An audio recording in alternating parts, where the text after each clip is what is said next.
Hello students, welcome you to students knowledge YouTube channel. আজ class 12-এর third সেমিস্টারের সমস্ত ছাত্রছাত্রীদের জন্য বাংলা ভাষা ও সংস্কৃতি থেকে শব্দার্থতত্ত্ব বিষয়ের সমস্ত ইম্পর্টেন্ট প্রশ্ন উত্তরগুলি এই পর্বে আলোচনা হতে চলেছে। তোমরা পরীক্ষার লাস্ট মিনিট সাজেশন হিসাবে এই প্রশ্ন উত্তরগুলি বারবার প্র্যাকটিস করো, তোমাদের পরীক্ষায় নিশ্চিত সাফল্য আসবে। আজকের শব্দার্থতত্ত্বের প্রথম প্রশ্ন, শব্দার্থকে কয় ভাগে ভাগ করা যায়? উত্তর 2। শব্দার্থের দুটি প্রধান ভাগের প্রথমটিকে কি বলে? উত্তর সাধারণ অর্থ। প্রশ্ন 3, শব্দার্থের দুটি প্রধান ভাগের দ্বিতীয়টিকে কি বলে? উত্তর নিদর্শন। প্রশ্ন 4, অভিধানে শব্দের যে অর্থ পাওয়া যায় তাকে কি বলে? উত্তর সাধারণ অর্থ। প্রশ্ন 5, সময়ের সঙ্গে ভাষার অর্থ পরিবর্তনের বিষয়টি শব্দার্থতত্ত্বের কোন শাখায় আলোচিত হয়? অর্থাৎ সময়ের সঙ্গে সঙ্গে যে ভাষার অর্থ পাল্টে যায়, এটি কোন শাখায় আলোচিত হয়? উত্তর ঐতিহাসিক শব্দার্থতত্ত্ব। প্রশ্ন 6, প্রথম আধুনিক থিসরাস অভিধানের রচয়িতা কে? উত্তর পিটার মার্ক রজেট। প্রশ্ন 7, থিসরাস শব্দের ব্যুৎপত্তিগত অর্থ কী? উত্তর রত্নাগার। এই প্রশ্নটি পরীক্ষায় ভীষণ গুরুত্বপূর্ণ। প্রশ্ন 8, মার্ক রজেট কবে থিসরাস অভিধান রচনা করেন? উত্তর 1805 সালে। প্রশ্ন 9, মার্ক রজেটের থিসরাস অভিধান কবে প্রকাশিত হয়েছিল? উত্তর 1852। প্রশ্ন 10, থিসরাস শব্দটি কোন ভাষার শব্দ? উত্তর গ্রিক ভাষা। গ্রিক ভাষা থেকে এই শব্দটি এসেছে। প্রশ্ন 11, শব্দার্থের পরিবর্তনকে কটি ভাগে ভাগ করা হয়? উত্তর 3 ভাগে। প্রশ্ন 12, ভাষার অর্থের আলোচনার ক্ষেত্রে তার প্রসঙ্গ বা অনুষঙ্গের প্রভাব আলোচিত হয় কোন শব্দার্থতত্ত্বে? অর্থাৎ কোনো ভাষায় যখন কিছু আলোচনা হয়, কোন বক্তব্য বা কোন প্রসঙ্গ বা কোন বিষয়বস্তু নিয়ে আলোচনা হচ্ছে তার ভিত্তিতে ভাষা বদলে যেতে পারে। এটি কোন শব্দার্থতত্ত্বে আলোচিত হয়? উত্তর প্রয়োগমূলক শব্দার্থতত্ত্ব। প্রশ্ন 13, সংস্কৃত ভাষায় লিখিত প্রথম থিসরাস অভিধান কি? উত্তর অমরকোষ। প্রশ্ন 14, বঙ্গীয় শব্দকোষ গ্রন্থটি কার লেখা? উত্তর হরিচরণ বন্দ্যোপাধ্যায়। প্রশ্ন 15, কোনো শব্দের অর্থের অভিন্নতা বোঝাতে কি ব্যবহৃত হয়? উত্তর সমার্থক শব্দ। যেমন মা, মাতা, জননী, অর্থাৎ আমরা মা, মাতা, জননী এই সমস্ত শব্দ দিয়ে মাকেই বোঝাই, তাই মা শব্দের সমার্থক শব্দ মাতা, জননী ইত্যাদি। প্রশ্ন 16, একটি শব্দের অর্থ যখন অন্য শব্দের অর্থের মধ্যে অন্তর্ভুক্ত থাকে তাকে কি বলে? উত্তর অর্থান্তর ভুক্তি। প্রশ্ন 17, পাখি, শালিক, টিয়া, পায়রা চড়ায়। ফুল জবা, গোলাপ, সূর্যমুখী, লিলি। ফল আম, পেয়ারা, আপেল, আতা। রং লাল, নীল, হলুদ, সবুজ। এগুলি কিসের উদাহরণ? উত্তর অর্থান্তর্ভুক্তি।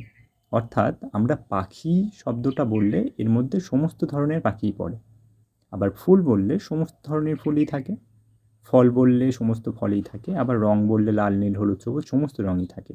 তাই আমরা পাখি, ফুল, ফল, রং ইত্যাদি শব্দের মাধ্যমে আমরা পুরো রং বা ফল বা ফুল বা পাখির সমস্ত গোষ্ঠীটাকে বোঝাতে পারি, তাই এগুলি অর্থান্তর্ভুক্তির উদাহরণ। প্রশ্ন 18, শব্দার্থের প্রাথমিক আলোচ্য বিষয় কী? অর্থাৎ শব্দার্থ এর মাধ্যমে আমরা কি আলোচনা করি? উত্তর শব্দের মানে। প্রশ্ন 19, সমাজের বিভিন্ন ক্ষেত্রে ভাষার ব্যবহার ভাষার অর্থের উপর যে প্রভাব ফেলে তাকে শব্দার্থতত্ত্বে কী বলা হয়? অর্থাৎ সমাজের বিভিন্ন ক্ষেত্রে কোনো ভাষার বিভিন্ন বিভিন্ন উচ্চারণ রীতি বা বিভিন্ন বিভিন্ন মানে বোঝায়, বিভিন্ন সমাজে বিভিন্ন মানে বোঝায়। সেই বিষয়টাকে শব্দার্থ তত্ত্বের কোন অংশে ভাগ করা হয়? সঠিক উত্তর প্রয়োগমূলক শব্দার্থ তত্ত্ব। প্রশ্ন 20, পূর্বের অর্থের সঙ্গে নতুন অর্থ যুক্ত হয়ে শব্দার্থের পরিবর্তন হলে তাকে কি বলে? উত্তর শব্দার্থের প্রসার। প্রশ্ন 21, গাং শব্দটির আদি অর্থ ছিল গঙ্গা, বর্তমান অর্থ যে কোনো নদী। এখানে শব্দার্থের কি পরিবর্তন হয়েছে? উত্তর শব্দার্থের প্রসার। তোমরা এটা দেখো, গাং বলতে আগে শুধু গঙ্গা নদীকে বোঝাতো, এখন গাং বলতে যে কোনো নদীকে বোঝাচ্ছে। অর্থাৎ এই যে গাং শব্দ প্রসারিত হয়ে একটা নদী থেকে এখন সমস্ত নদীকেই বলা যায়। তাই গাং শব্দের প্রসারণ ঘটেছে, গাং শব্দ এখন অনেক বড় আকারে বিস্তৃত হয়েছে, সব নদীকেই একসাথে বোঝাচ্ছে। তাই এটি একটি শব্দার্থের প্রসারের উদাহরণ। প্রশ্ন 22, কালি শব্দের আদি অর্থ কালো রঙের তরল পদার্থ ছিল, বর্তমান অর্থ যে কোনো রঙের রঞ্জক পদার্থ। এটি কি পরিবর্তন হয়েছে? অর্থাৎ কালি শব্দ আগে বোঝাতো শুধু কালো রঙের কোনো তরল পদার্থকে, বর্তমানে কালি শব্দ দিয়ে লাল, নীল, হলুদ, সবুজ বিভিন্ন রঙের যে তোমরা কালি পেনে ব্যবহার করা হয় সব কিছুকেই তো আমরা কালি শব্দেই বলি। তাই কালি শব্দের যে আগের অর্থ ছিল কালো রঙের তরল পদার্থ, আর বর্তমানে যে কোনো রঙের তরল পদার্থ, অর্থাৎ কালি শব্দটা প্রসারিত হয়েছে। তাই শব্দের উত্তরটি হয়েছে শব্দার্থের প্রসার। প্রশ্ন 23, আদি অর্থের তুলনায় বর্তমান অর্থের ব্যাপকতা কমে গেলে তাকে কি বলে? যদি আগের অর্থের থেকে বর্তমান অর্থের ব্যাপকতা বেড়ে যেত তাহলে সেটাকে শব্দের প্রসার বলা হয়। আর যদি আগের অর্থের থেকে বর্তমান অর্থ ছোট হয়ে আসে বা সংকুচিত হয়ে যায় তাহলে সেটাকে বলা হবে শব্দার্থের সংকোচন। প্রশ্ন 24, অন্ন শব্দের আদি অর্থ যে কোনো খাদ্য, বর্তমান অর্থ ভাত।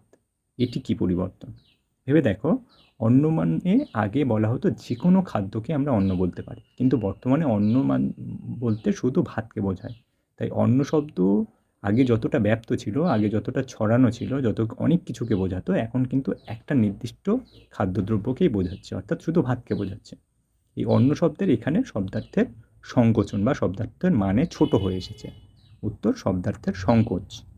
প্রশ্ন 25, মৃগ শব্দের আদি অর্থ বন্য জন্তু, বর্তমানে অর্থ হরিণ।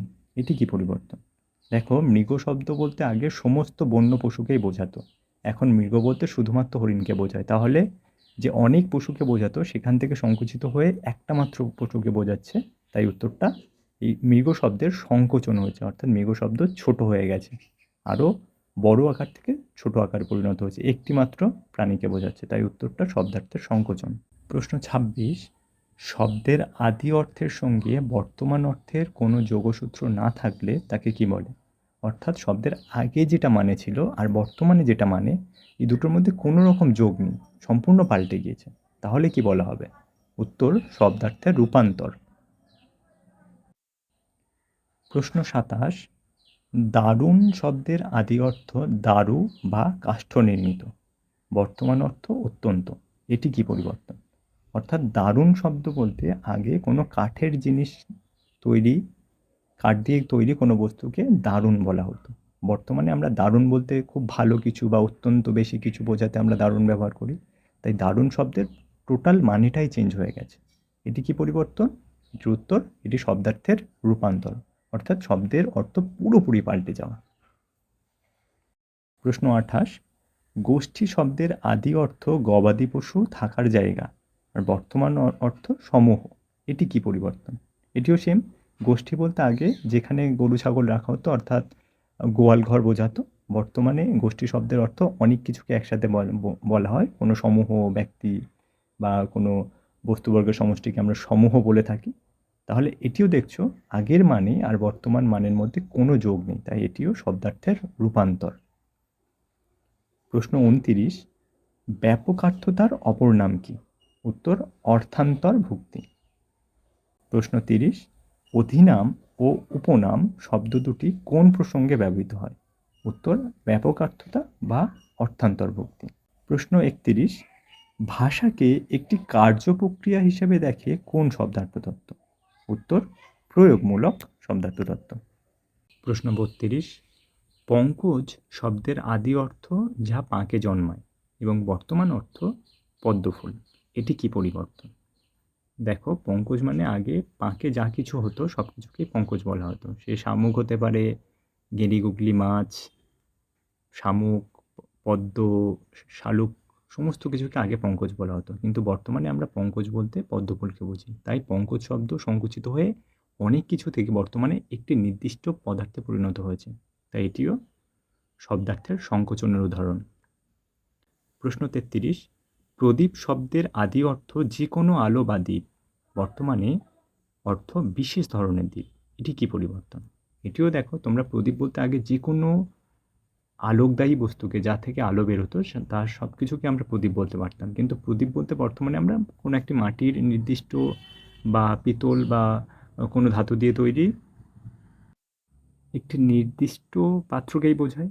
তাই প্রদীপ শব্দ আগে যা কিছু বোঝাতো এখন সংকুচিত হয়ে মাত্র একটি জিনিসকেই বোঝাচ্ছে, তাই এটিও শব্দার্থের সংকোচনের উদাহরণ। প্রশ্ন 34, দারুণ শব্দের আদি অর্থ কী? উত্তর, কাষ্ঠ নির্মিত, অর্থাৎ কাঠ দিয়ে তৈরি কিছু জিনিস। প্রশ্ন 35, উপবাস শব্দটির আদি অর্থ নিকটে বাস করা আর বর্তমান অর্থ অনাহার, এটি কী ধরনের পরিবর্তন? তোমরা দেখো, উপবাস বলতে আগে বোঝাতো কাছাকাছি কোনো কিছু বাস করাকে বলা হতো উপবাস, কিন্তু বর্তমানে উপবাস বলতে বোঝায় না খেয়ে থাকা বা অনাহারে থাকা। তাই আগের অর্থের সঙ্গে বর্তমান অর্থের কোনো মিল নেই, তাই এটি সঠিক উত্তর হবে শব্দার্থের রূপান্তর।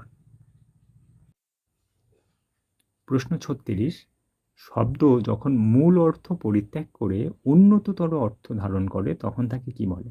অর্থাৎ শব্দ আগে যা অর্থ বোঝাতো এখন শব্দের দ্বারা কোনো আরও ভালো কিছু বোঝায়, আরও বেশি কিছু বা আরও উন্নততর বস্তু বা উন্নততর বক্তব্যকে যদি প্রকাশ করে তাহলে তাকে কি বলা হবে? সঠিক উত্তর, শব্দার্থের উৎকর্ষতা। প্রশ্ন 37, মন্দির শব্দের মূল অর্থ ছিল গৃহ বা বাড়ি আর প্রচলিত অর্থ দেবতার স্থান বা দেবালয়, এটি কিসের উদাহরণ? তাহলে দেখো, মন্দির বলতে আগে যে কোনো ঘর, যে কোনো বাড়ি বা যে কোনো গৃহকে মন্দির বলা হতো, কিন্তু বর্তমানে মন্দির বলতে শুধুমাত্র দেবতার থাকার স্থান বা দেবালয় কি বোঝানো হয়। তাহলে এই যে মন্দির শব্দ, দেখো এটা উৎকর্ষতা হয়েছে, মানে মন্দির শব্দ আগে যা বোঝাতো এখন অনেক ভালো কিছু বোঝাতে, সুন্দর কিছু বোঝাতে আমরা এই মন্দির শব্দের ব্যবহার করছি, তাই এই মন্দির শব্দটার উৎকর্ষতা হয়েছে। সঠিক উত্তর, শব্দার্থের উৎকর্ষতা। প্রশ্ন 38, শব্দ যখন মূল অর্থ পরিত্যাগ করে নিম্নমানের অর্থ ধারণ করে তাকে কি বলে?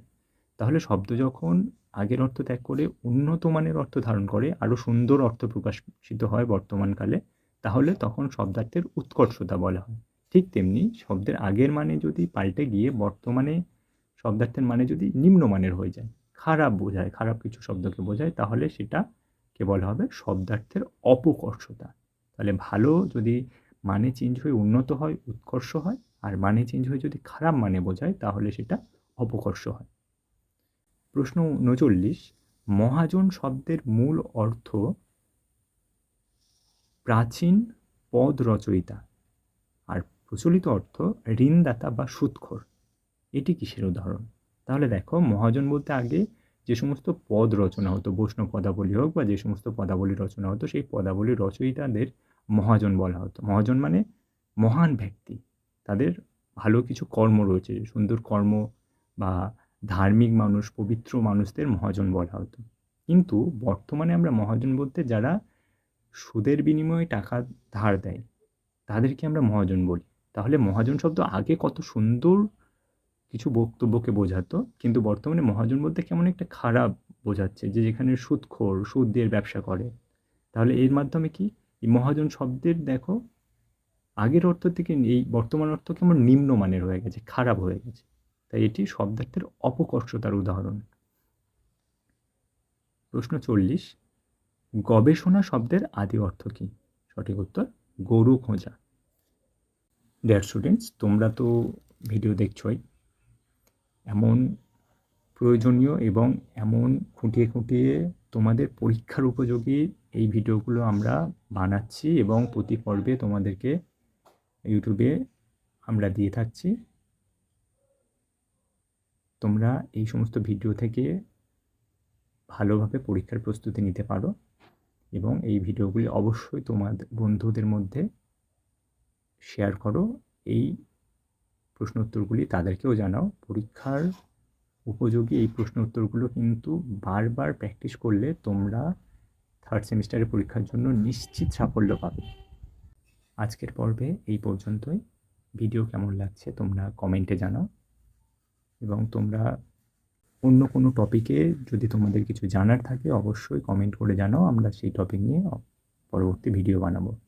আজকের মতো টাটা।